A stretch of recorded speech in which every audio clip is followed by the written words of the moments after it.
Compania Multilecom, bună seara. Ai pură și pui tu ce receptor ne, tehnolog, iobane, блядь. Ha?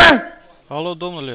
Eu numai și un minut am gris cu vă, uite cum la adevărat-te canalele cu eu vă arată. Ce domnule, блядь? Eu vă sunați, блядь, de 5 de ori, ora 6 le dam. Scuzați, dumneavoastră ați vorbit cu alt...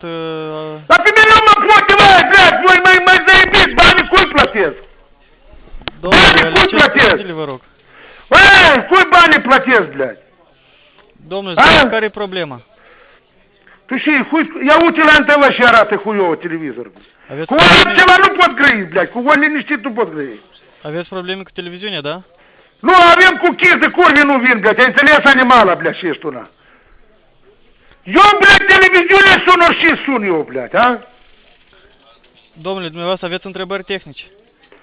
Ot, bălea, și, bă, pe voi și vă puteți să nimeri și acolo, voi și, nu, la voi nu arată cum arată televizorul, oricum. Nu se arată la voi cum arată televizorul, oricum.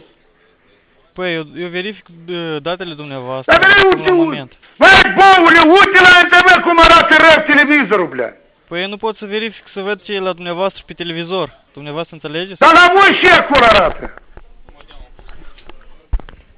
Lăsați-mă să verific datele dumneavoastră. Ia huia, eu am zis, blea, eu și blea, cu blea plătesc bani, blea, la niște râsuri, blea, pidarașelor, știi, sunteți voi, na. Și, blea, voi arătați televizor, la anul nou, la Crăciunul rău, ați arătat televizor.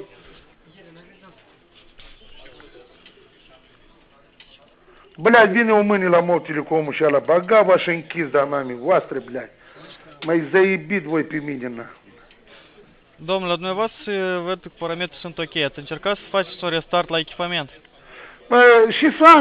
Să scoateți modemul și... Bă, tu te mai închis, dar mă, ce se scot? Când se scot eu, blea? Și se scot, veniți, faceți ca lumea, ca și, blea. Eu pot să vă deschid un deranjament ca inginerul să vii la... Care mă inginer să vii? Eu, blea, de-azi, eu săptămâna nu-s acasă, azi acasă.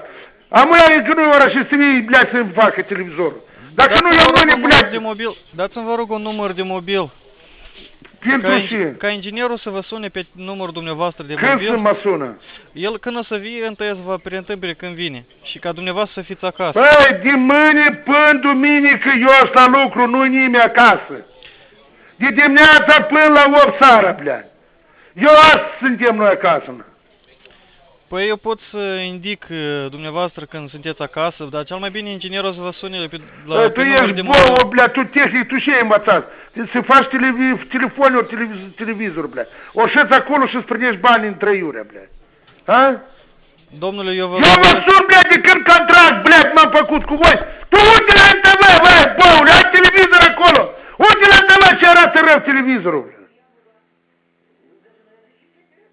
Domnule, eu vă explic iarăși din nou cum putem să rezolvăm problema aceasta. Tu zici că ești bou, blea, eu sunt mai mare ca tine, blea, eu sunt copil. Băi, tu ai televizor acolo, unii șed. Domnule, nu pot să văd care e problema la dumneavoastră. Băi, tu ai televizor acolo. Băi, televizor ai acolo, blea, măi, mudacule și ești tu, blea. Uite cum arată rău, blea. Voi aveți televizor tehnici, blea, și sunteți voi. Domnule, facem așa, vă deschid un deranjament și inginerul vine la fața locului. Când o să vii? Păi el o să vă sune dacă să-mi dați un număr de mobil. Băi, când o să vii, eu te întreb, când? Mâine, poi mâine? În decurs de 2 zile lucrătoare. Tu te mai împur, eu toată săptămâna la lucru, băi, tu te închizi. Amuți la murezi, băi. Nu-i nimeni acasă, de la ora 6 dimineața până la 8 seara nu-i nimeni acasă. Păi atunci să indic când dumneavoastră sunteți acasă, în tehnică... Nu te mai împură, băi, băule, ești tu!